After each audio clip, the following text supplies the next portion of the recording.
মদিনার সবচাইতে গরীব সাহাবী বেলাল রাদিয়াল্লাহু তাআলা আনহু লজ্জাস্থান ঢাকার জন্য শুধু একটা জামা ছিল, গায়ে দেওয়ার মতো কোনো জামা নাই। এই সাহাবীর মতো গরীব কোন সাহাবী মদিনার জমিনে নাই। এই বেলাল রাদিয়াল্লাহু তাআলা আনহুকে বিশ্বনবী ডেকে বললেন, ইয়া বেলাল আনফিক ইয়া বেলাল লা তাখশা মিন যিল আরশি ইকলালা।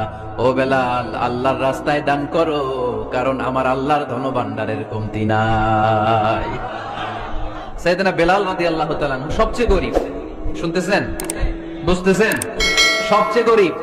ডাউন পার্টটা ঢাকার মতো একটা গার্মেন্ট ছিল, একটা কাপড়, এটা পেঁচায় আসতো, নামাজ পড়তো। গায়ে রাখার মতো কোনো জামা নাই, আর খাবার দাবার টাকা পয়সা বলতে নাই। ওই সাহাবী নবী সাল্লাল্লাহু আলাইহি ওয়াসাল্লাম বললেন, আনফিক বেলাল, বেলাল তুমিও দান করো, তুমিও দাও, দানের হাতকে প্রশস্ত করে দাও। আনফিক ইয়া ইবনা আদম উনফিক আলাইক, হে বনি আদম দাও, দিলে আমি তোমারে দেব। যারা দান করে বেশি তাদেরকে দেয় কে? দিলেই আসবে, না দিলে আসে না। আপনি দেন, দেখবেন আসতে শুরু করছে। এটাই সিস্টেম। দিলে কমে না, না দিলে কমে। সুবহানাল্লাহ পড়ে। গাইজ, ভিডিওটা ভালো লাগলে ভিডিওতে একটি লাইক দিবেন, আর এরকম প্রতিদিন ইসলামিক ভিডিও পেতে আমার চ্যানেলটি সাবস্ক্রাইব করে পাশে থাকুন। আসসালামু আলাইকুম।